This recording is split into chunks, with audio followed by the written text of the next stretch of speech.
How we all doing? It's Chris Mack here from Chris Mack Fitness. Archie's snoring in the background, I hope you don't mind. And we're going to talk about time, okay? So more time for more living. This is something I'm really passionate about. I like to get a lot done, but I like to also have a lot of time. A massive part of looking after your health and well-being is having the time to do so. You need time to prepare meals. You need time to consume those meals mindfully. You need time to get outside. You need time to exercise. You need time to recover. You need time for optimal sleep. You need time for social activities. You need time for living. Okay, so I'm going to share my tried and tested technique. It's a 3-step attack at how you can take your list of things to do, get them done effectively, eliminate the crap, and basically have a better life. Okay, so this is actually taken from a recent article I wrote. It's a part of a larger piece of work I'm working on. So I'm working on a book just now. So if you want to head over to my website, Chris Mack Fitness, and look in the blog, you'll see the article there. If you want to have a read, I'll actually put the link below in the comments as well. So step 1, okay, is to eliminate where possible. So you're going to have a list of things to do, and you want to eliminate the stuff that either you don't want to do or you don't need to do. Somebody else could maybe do it better than you, okay? Thus saving you time to do the tasks that are more important to you. Now, it's important to remember this. Remember, it's not about how many things you do, it's about doing the right things, okay? So you may have a list of things and think, oh, I've got to do this, this, this and that. You don't necessarily have got to do them things, okay? You have to figure out what you don't need to do. So ask yourself a few questions, look at the list seriously and go, right, what on this list is actually there for no reason? What is the outcome? Okay, what is the end goal here? If there's no desirable outcome from doing that thing on your list, then it doesn't need to be done, okay? Now, there are things that we've just got to do that we can't help. That's where outsourcing comes in really helpful, okay? So you can actually use resources online such as Fiverr. You can perhaps have friends or family who may be able to assist you with tasks that they enjoy. You know, there's no point in you working on something that you hate doing when you've got somebody who loves doing that and would happily do it for you. You know, of course, give credit where credit is due, but that's just a couple of ways that you can do this, okay? So you need to first eliminate whatever you can out of that list, okay? Eliminate it or postpone it till later. Second step is you prioritize, okay? So you have to arrange the priorities in a structural way where you can look at it and differentiate what's more important than the rest of the list. If you've just got a big long list of things, you could look through and go, that's the most important thing.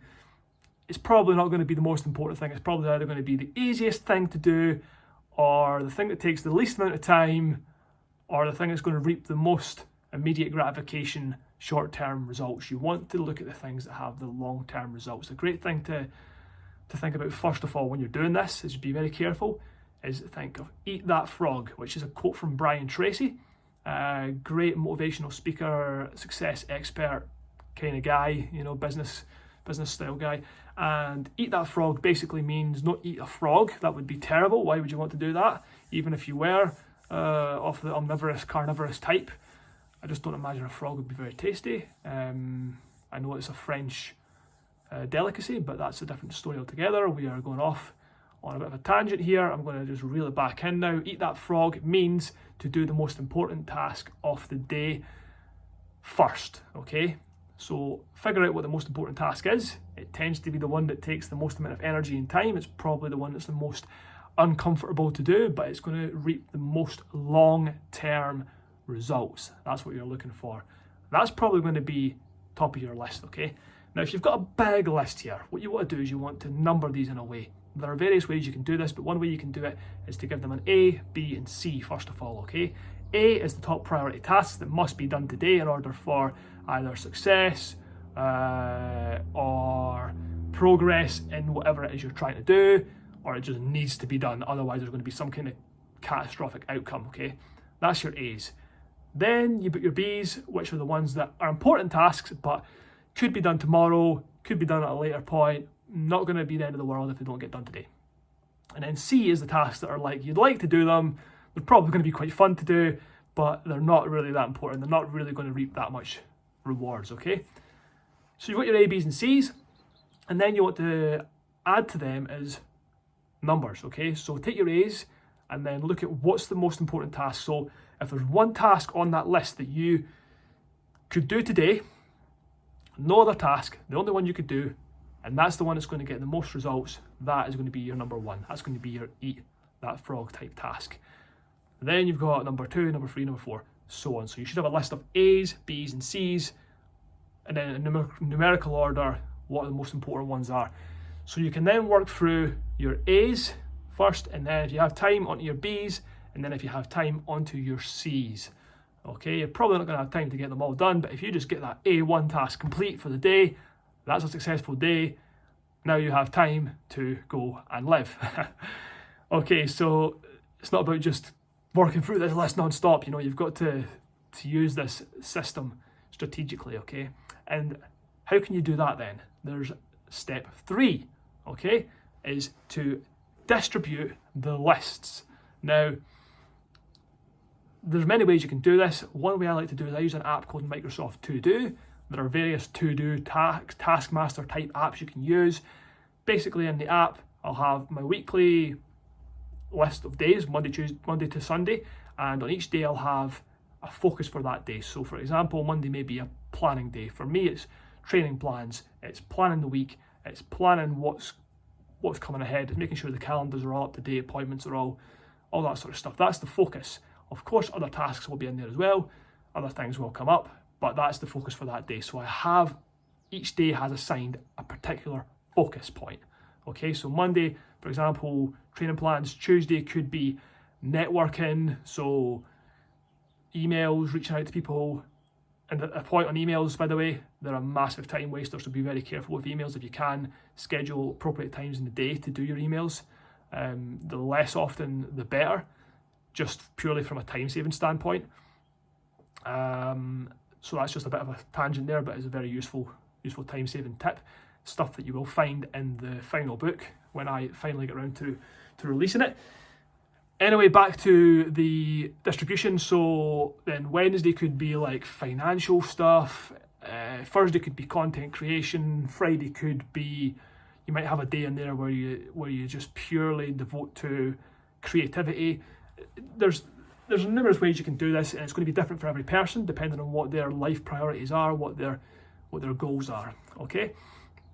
Now you can take your list of A, B's and C's, 1, 2s and 3s, blah, blah, blah, blah, blah, and put them into the different D's, okay? So you want to, of course, you don't want to put all your A priorities into a day too far away from you just now.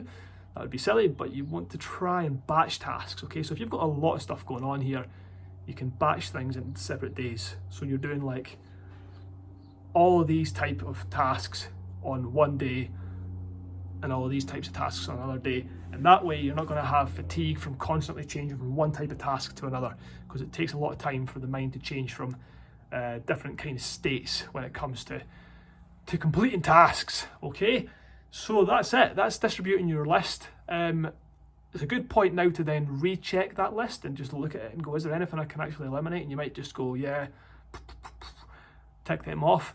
A couple of other things you can do as well. You can ask yourself a few questions. So you can ask yourself, if I could only do one task, what task would it be? Of course. You can ask yourself, which of these tasks might make the rest of the tasks easier? So you might have a task on there that's actually, it's like a B priority, but it's going to make the A tasks much easier. Then you have to reshuffle that from a B to an A, because it's actually going to make your other tasks much easier, or it might even make them